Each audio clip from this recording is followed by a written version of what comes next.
व्यूनॉव परिवार के सभी दोस्तों को एक बार सुब्रत पाल का फिर से नमस्कार। हम सभी एसेट ओनर आज व्यूनॉव की जो लीगल एक्टिविटीज़ चल रही है उस पर नज़र बना के चल रहे हैं, क्योंकि हम लोगों की एक गाढ़ी कमाई इस कंपनी पे लगी हुई है। हम लोगों ने यहाँ पर सर्वर बाई किया हुआ है और उसको लीज़ पे दिया हुआ है, जिसका हमको अक्टूबर 2024 तक नियमित रूप से किराया भी आता था। और उसके उपरांत जो है, चूँकि ईडी की इन्वेस्टिगेशन आरंभ हो गई और चूँकि व्यूनॉव के सारे जो बैंक अकाउंट्स हैं वो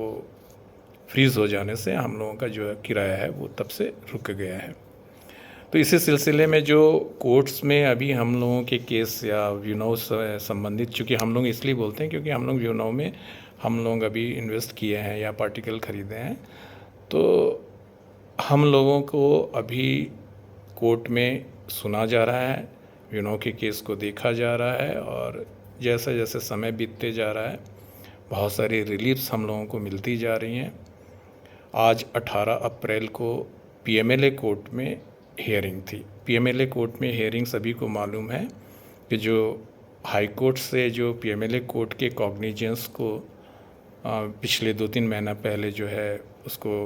खारिज कर दिया गया था कि उसमें आरोपी को सुनने का या उसको रिप्लाई देने का मौका नहीं दिया गया था। तो वर्तमान में पीएमएलए कोर्ट में कोई भी कॉग्निजेंस नहीं है, या कहना चाहिए कि व्यूनॉव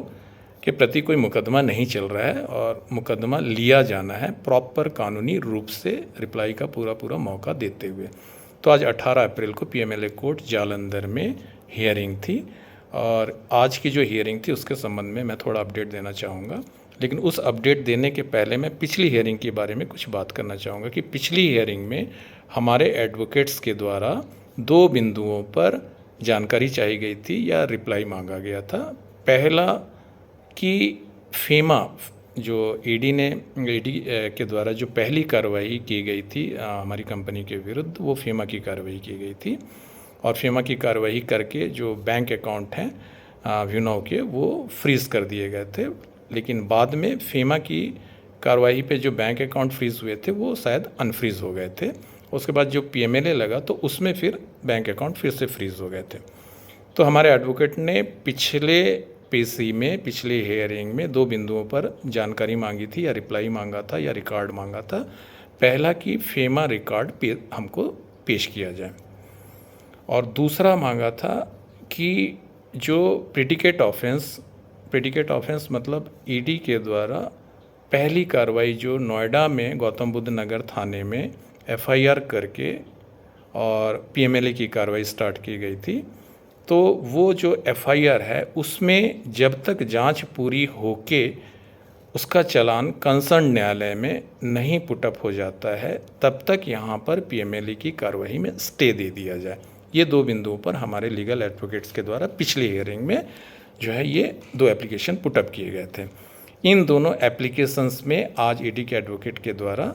जो है उत्तर दाखिल कर दिया गया है। पहला ईडी के एडवोकेट के द्वारा ये बताया गया कि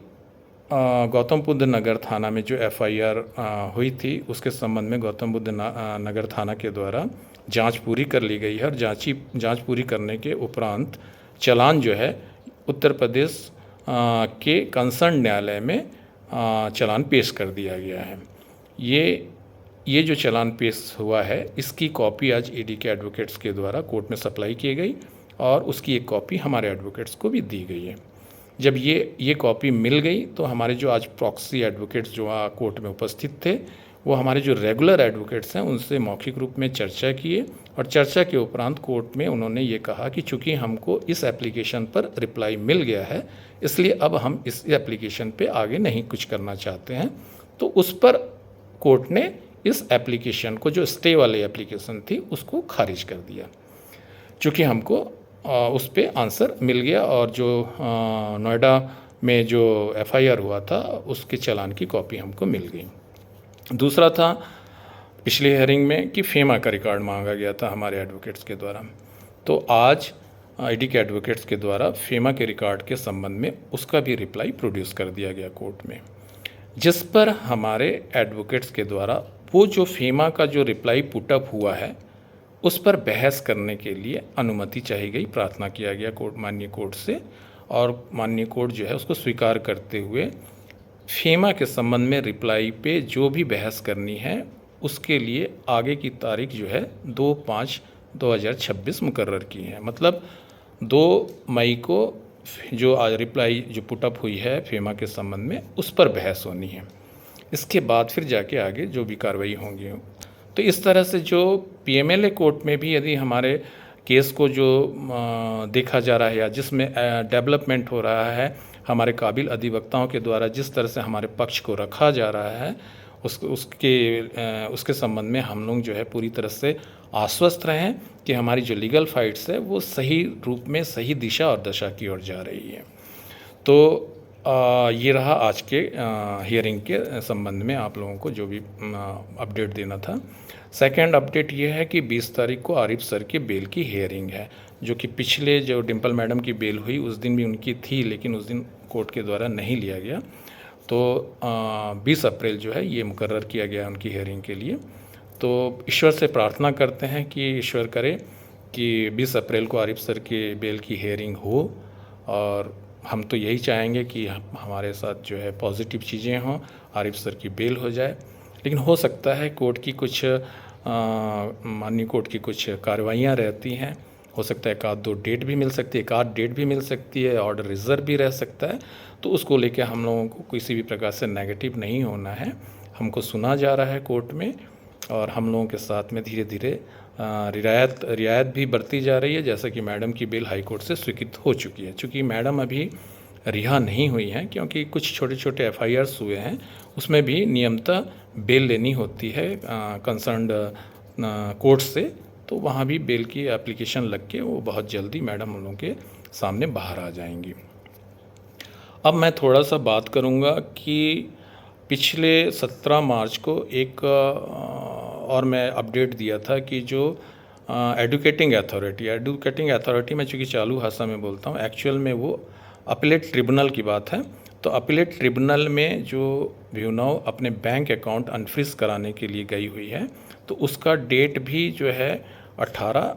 मई को दिया गया था, लेकिन चूंकि आदेश उस समय नहीं आया था तो मैं इसके बारे में आप लोगों को बता नहीं पाया। उसका भी आदेश आ चुका है, उसमें भी हम लोगों को बहुत अच्छी तरह से सुना जा रहा है, देखा जा रहा है। तो उसमें व्यूनव ने सबसे पहले जब व्यूनव के ऊपर इस तरह की कार्रवाई हुई थी, तो निश्चित रूप से हमारे कंपनी का काम पूरी तरह से बंद हो गया था। स्थितियाँ उस समय की ऐसी नहीं थी, डायरेक्टर्स इधर उधर थे, और एक रेजुलेशन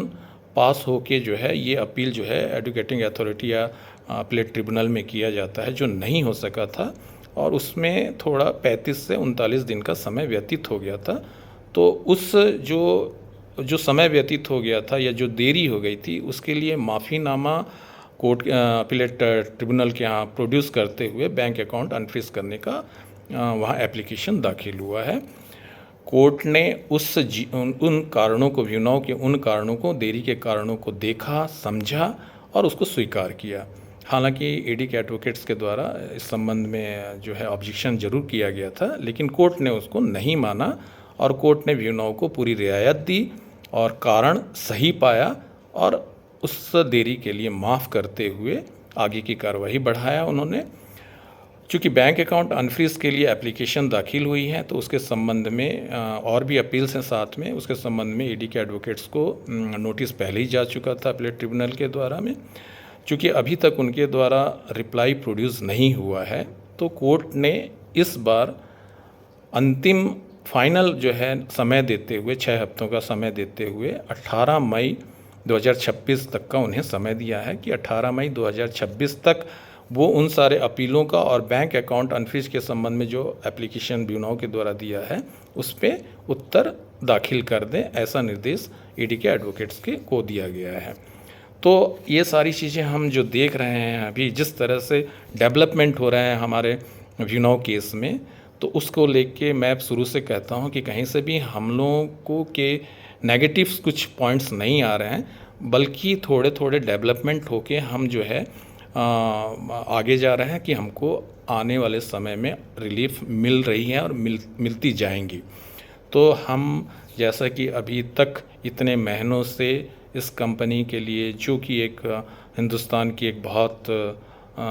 मैं शुरू से कहते आया हूँ कि जो एक बड़ा ईडीसी का नेटवर्क बिछाने वाली कंपनी, इस कंपनी के साथ खड़े हैं, जहाँ पर हमारा भविष्य लगा हुआ है, हमारी गाढ़ी कमाई लगी हुई है। तो हम पूरे धैर्य और विश्वास के साथ इस कंपनी का जैसा अभी तक साथ देते आ रहे हैं ऐसा साथ दें। हाँ, कुछ लोग ज़रूर परेशान होकर कुछ इधर उधर की कार्रवाइयाँ करते हैं, उनको एक्चुअल में वस्तु स्थिति से अवगत कराएं। कुछ समय और है, धीरे धीरे बहुत सारी रिलीफ्स हम लोगों को जैसे जैसे मिल रही हैं, इन सारी चीज़ों को बताएं। निश्चित रूप से आने वाले समय में व्यू नाउ के साथ में पूरी न्याय होगी। हमें इस न्यायपालिका पर पूरा भरोसा है। हम जानते हैं कि हम सभी एक सत्य के रास्ते पर खड़े हैं और सभी को मालूम है कि सत्य के रास्ते थोड़े कठिन होते हैं, आदमी थोड़ा परेशान होता है, लेकिन जीत सत्य की ही होती है। तब तक सब लोग एक दूसरे से बातचीत करते रहें, एक दूसरे के सवालों का जवाब दें,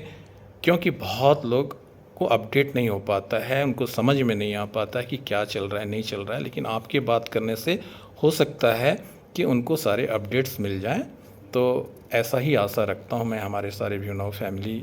के साथ में। मैं भी व्यू नाउ फैमिली का आप लोगों के साथ में एक